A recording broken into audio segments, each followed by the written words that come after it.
Hello students. So degree 5th సెమిస్టర్లో BA students ఎవరైతే ఉన్నారో పొలిటికల్ సైన్స్ పేపర్ అనేది మీరు మేజర్కి అలాగే మైనర్కి కనుక మీరు సెలెక్ట్ చేసుకుని ఉంటే డిగ్రీ 5th సెమిస్టర్లో ఏమేం సబ్జెక్ట్స్ పేపర్స్ ఫుల్ సిలబస్ అనేది క్లియర్గా చెప్తాను. డిగ్రీ 5th సెమిస్టర్లో మనకి మేజర్ కింద సెలెక్ట్ చేసుకున్న వారికి 4 పేపర్స్ అయితే ఉంటాయన్నమాట డిగ్రీ 5th సెమిస్టర్కి వచ్చేసి. అలాగే మైనర్ కింద సెలెక్ట్ చేసుకుని ఉంటే 2 పేపర్స్ అయితే ఉంటాయి అనమాట. మీరు క్లియర్గా చూసుకోవచ్చు. డిగ్రీ 5th సెమిస్టర్ బిఏ హానర్స్లో మనకి political science paper. Course 12 paper వచ్చేసి ఈ గవర్నెన్స్ అనేది మేజర్కి మైనర్కి ఇద్దరికి ఉంటుందన్నమాట.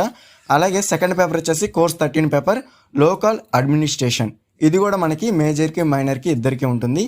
మీరు మేజర్కి సెలెక్ట్ చేసుకుంటే 4 పేపర్స్ అని చెప్పాను కదా, అలాగే మైనర్కి అంతా సెలెక్ట్ చేసుకుంటే ఈ 2 పేపర్స్ అనేవి ఉంటాయి. Course 12 paper, course 13 paper, e governance అలాగే local administration. Already degree 5th semester సంబంధించి ఏమేం పేపర్స్ ఉంటాయి, ఎన్ని పేపర్స్ ఉంటాయి, ఏ విధంగా ఉంటుంది డిగ్రీ 5th సెమిస్టర్ అనేది ఆల్రెడీ క్లియర్ వీడియో అయితే చేశాను అనమాట. ఆ వీడియో కనుక మీరు చూడకపోతే డిస్క్రిప్షన్లో వీడియో లింక్ అనేది ఉంది, డెఫినెట్గా చెక్ చేయండి. ఇందులో మనకి ఓన్లీ సిలబస్ అనేది చెప్తున్నాను. Degree 5th semester political science minor కింద సెలెక్ట్ చేసుకున్నారు. ఫస్ట్ 2 పేపర్స్ ఈ గవర్నెన్స్ లోకల్ అడ్మినిస్ట్రేషన్ 2 పేపర్స్ అయితే ఉంటాయన్నమాట. అదే మేజర్ కింద సెలెక్ట్ చేసుకుని ఉంటే డిగ్రీ 5th సెమిస్టర్లో ఈ 2 పేపర్స్తో పాటు అంటే ఈ గవర్నెన్స్ లోకల్ అడ్మినిస్ట్రేషన్తో పాటు థర్డ్ పేపర్ వచ్చేసి 14A కానీ ఆర్ 14B కానీ ఈ 2 పేపర్లోంచి ఒక పేపర్ కన్ఫామ్గా సెలెక్ట్ చేసుకోవాలి కోర్స్ 14 కింద. ఓకేనా. 14A పేపర్ వచ్చేసి పొలిటికల్ రిపోర్టింగ్, అలాగే 14B వచ్చేసి లీగల్ లిటరసీ రైట్స్ అవేర్నెస్. ఈ 2 పేపర్లోంచి ఒక పేపర్ కన్ఫర్మ్గా సెలెక్ట్ చేసుకోవాలి, either political reporting or legal literacy rights awareness. ఓకేనా. ఈ 2 పేపర్లోంచి ఒక పేపర్ కన్ఫర్మ్గా సెలెక్ట్ చేసుకోవాలి మేజర్ వాళ్ళు. ఓకేనా. అలాగే కోర్స్ 15 కింద 4th paper electoral politics and voting behaviour or legislative procedures and practices. 15A కానీ లేదా 15B కానీ ఒక పేపర్ కన్ఫర్మ్గా సెలెక్ట్ చేసుకోవాలి. మీరు కనుక సెలెక్ట్ చేసుకోకపోతే డెఫినెట్గా మీ ఫ్యాకల్టీనే అంటే మీ కాలేజీలో ఉన్న ఫ్యాకల్టీనే డెఫినెట్గా సెలెక్ట్ అయితే చేస్తారు. ఓకేనా. కాబట్టి మీరు డెఫినెట్గా కాలేజీకి అయితే వెళ్ళాల్సి ఉంటుంది డిగ్రీ 5th సెమిస్టర్లో. ఓకేనా. అప్పుడే మీకు క్లియర్గా అయితే అర్థమవుతుంది సబ్జెక్ట్స్ అనేవి. ఎగ్జామ్స్ అనేవి చాలా ఈజీగా అయితే అటెంప్ట్ అయితే చేయగలుగుతారు. లేదు కుదరదు అంటే డెఫినెట్గా ఇంపార్టెంట్ క్వశ్చన్స్ అన్న ఫాలో అవ్వాల్సి ఉంటుంది. ఓకేనా స్టూడెంట్స్. డిగ్రీ 5th సెమిస్టర్లో ఈ గవర్నెన్స్ లోకల్ అడ్మినిస్ట్రేషన్ 2 పేపర్స్ కన్ఫర్మ్గా ఉంటాయి. అలాగే మీరు ఏదైతే 14A కానీ 14B కానీ ఒక పేపర్ కన్ఫర్మ్గా సెలెక్ట్ చేసుకోవాలి. దాని తర్వాత 15A కానీ 15B కానీ ఒక పేపర్ కన్ఫర్మ్గా సెలెక్ట్ చేసుకోవాలి. ఇప్పుడు సిలబస్ అనేది క్లియర్గా చూద్దాం. ఫస్ట్ వచ్చేసి కోర్స్ 12 పేపర్ వచ్చేసి ఈ గవర్నెన్స్ సిలబస్ అనేది క్లియర్గా చూసుకోవచ్చు. యూనిట్ 1 ఇంట్రడక్షన్ అయితే ఉంటుంది. యూనిట్ 2 వచ్చేసి ఈ గవర్నెన్స్ ఇన్ ఇండియా. అలాగే యూనిట్ 3 వచ్చేసి role of information and communication technology in administration. అలాగే యూనిట్ 4 వచ్చేసి e governance under information technology act. అలాగే యూనిట్ 5 వచ్చేసి e governance transparency and accountability. ఓకేనా. ఇది ఓవరాల్గా సిలబస్ అనమాట. మేజర్కి మైనర్కి సేమ్ అయితే ఉంటుంది. అలాగే సెకండ్ పేపర్ వచ్చేసి మనకి లోకల్ అడ్మినిస్ట్రేషన్. ఇందులో మనకి యూనిట్ 1 వచ్చేసి లోకల్ గవర్నమెంట్. అలాగే యూనిట్ 2 వచ్చేసి డీసెంట్రలైజ్డ్ ఆఫ్ పవర్స్.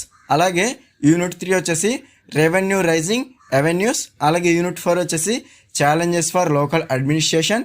యూనిట్ 5 వచ్చేసి ప్రిపరేషన్ ఆఫ్ రిపోర్ట్స్. ఓకేనా. ఇది ఓవరాల్గా సిలబస్ అనమాట మేజర్కి మైనర్కి. Course 13 paper local administration. ఓకేనా. అలాగే నెక్స్ట్ వచ్చేసి మేజర్ కింద ఎవరైతే ఉన్నారో 14A పేపర్ వచ్చేసి పొలిటికల్ రిపోర్టింగ్. ఇందులో మనకి యూనిట్ 1 వచ్చేసి క్లియర్గా చూసుకోవచ్చు ఇంట్రడక్షన్. యూనిట్ 2 వచ్చేసి ఆర్గన్స్ ఆఫ్ ది గవర్నమెంట్. అలాగే యూనిట్ 3 వచ్చేసి పొలిటికల్ న్యూస్. యూనిట్ 4 వచ్చేసి రైటింగ్ రిపోర్ట్స్. యూనిట్ 5 వచ్చేసి పొలిటికల్ రిపోర్టింగ్ స్కిల్స్. ఓకేనా. ఇది సిలబస్ అనమాట. ఇంకో పేపర్ వచ్చేసి 14B paper legal literacy rights awareness. Unit 1 వచ్చేసి understanding of legal literacy. Unit 2 వచ్చేసి laws relating to criminal jurisdiction. ఓకేనా. యూనిట్ 3 వచ్చేసి యాంటీ టెర్రరిస్ట్ లాస్. అలాగే యూనిట్ 4 వచ్చేసి సిస్టమ్ ఆఫ్ కోర్ట్స్. యూనిట్ 5 వచ్చేసి legal services authority act 1987. Last paper వచ్చేసి 15A paper select చేసుకున్నారు electoral politics and voting behaviour. Unit 1 వచ్చేసి electoral democracy. Unit 2 వచ్చేసి election commission of India. Unit 3 వచ్చేసి issues in electoral politics. Unit 4 public opinion. Unit 5 వచ్చేసి management of elections. ఓకేనా. ఇది ఓవరాల్గా syllabus. ఈ పేపర్ కాకుండా 15B పేపర్ వచ్చేసి మనకి లెజిస్లేటివ్ ప్రొసీజర్స్ అండ్ ప్రాక్టీసెస్. ఇందులో మనకి యూనిట్ 1 వచ్చేసి ఇంట్రడక్షన్ అయితే ఉంటుంది. యూనిట్ 2 వచ్చేసి powers and functions of peoples, అలాగే యూనిట్ 3 వచ్చేసి drafting of the bill, unit 4 వచ్చేసి లెజిస్లేటివ్ కమిటీస్, యూనిట్ 5 వచ్చేసి బడ్జెట్ ప్రాసెస్. సో ఓకే, ఇది ఓవరాల్గా ఎవరైతే పొలిటికల్ సైన్స్ పేపర్ సెలెక్ట్ చేసుకున్నారో మేజర్కి మైనర్కి ఓవరాల్గా సిలబస్ అయితే ఇది. మనకి డిగ్రీ 5th సెమిస్టర్లో టోటల్ 6 పేపర్స్ అయితే ఉంటాయన్నమాట, కోర్ సబ్జెక్ట్స్ అనేవి. సో ఈ 6 సబ్జెక్ట్స్ కూడా మీకు థియరిటికల్గా ఎగ్జామ్స్ అనేవి కండక్ట్ అయితే చేస్తారు. ఓకేనా స్టూడెంట్స్, ఈ వీడియో కనుక మీకు నచ్చితే డెఫినెట్గా లైక్ చేసి మీ ఫ్రెండ్స్ అందరికీ షేర్ అయితే చేయండి. ఇదే విధంగా మీకు కనుక ఏదైనా సబ్జెక్టు ఫుల్ సిలబస్ కావాలనుకుంటే సో డెఫినెట్గా కామెంట్ సెక్షన్లో మీ సబ్జెక్ట్ అనేది కామెంట్ అయితే చేయండి. డెఫినెట్గా వీడియో చేయడానికి ట్రై అయితే చేస్తాను. ఓకేనా స్టూడెంట్స్, ఇంకా ఎవరైనా మన ఛానల్ని సబ్స్క్రైబ్ చేసుకోకపోతే డెఫినెట్గా సబ్స్క్రైబ్ చేసుకొని పక్కన బెల్ సింబల్ని క్లిక్ చేసి ఆల్ నోటిఫికేషన్ యాక్టివేట్ చేసుకోండి. అప్పుడే మన ఛానల్ పెట్టి లేటెస్ట్ అప్డేట్స్ అనేవి మీరు మిస్ అవ్వకుండా నోటిఫికేషన్ ద్వారా వస్తుంది.